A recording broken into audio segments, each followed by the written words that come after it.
தற்போது Tamil Nadu minorities chairperson திரு Joe Arun நம்மோடு இணைப்பில் இருக்கிறார். அவரிடம் பேசலாம். வணக்கம் திரு ஜோ அருண். வணக்கம். வணக்கம். போப் பிரான்சிஸ் மறைந்திருக்கிறார். உங்களுடைய இரங்கல் செய்தியை நீங்கள் பதிவு செய்யலாம். முக்கியமாக போப் பிரான்சிஸின் தனித்துவம் என்ன என்பதை பதிவு செய்யலாம். திருத்தந்தை பிரான்சிஸ் அவர்கள்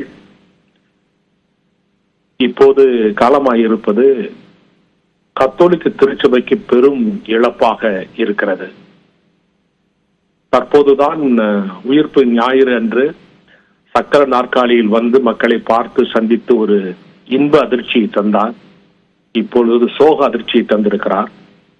அவருடைய தனித்துவம் எப்போதுமே ஏழைகளோடும் விளிம்பு நிலை மக்களோடும் தொடர்பாக இருக்க வேண்டும், அவர்களுக்கு அருகில் இருக்க வேண்டும் என்று சொல்லிதான் வாழ்நாள் முழுவதும் வாழ்ந்தார்.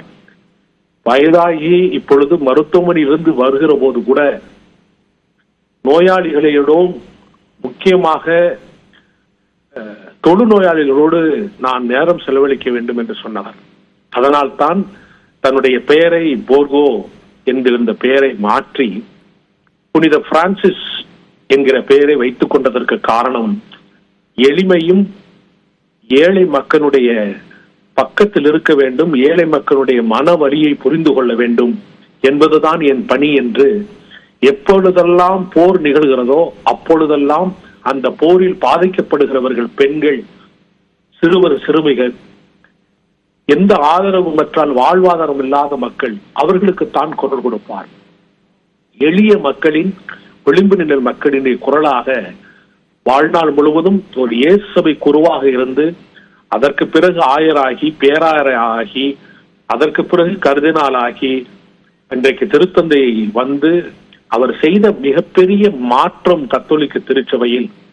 இந்த திருச்சபை மக்களுடைய குரலை, அதுவும் விளிம்பு நிலை மக்களுடைய குரலை கேட்க வேண்டும் என்று இருந்த மிகச்சிறந்த ஒரு தலைவரை இழந்து இந்த கத்தோலிக்க திருச்சபை மிகுந்த ஆழ்ந்த வருத்தத்திலும் அதிர்ச்சியிலும் ஒரு கரமான இதயத்தோடு இருக்கிறார்கள் என்பதை நான் பதிவு செய்து கொள்கிறேன். நன்றி திரு ஜோ அருண்.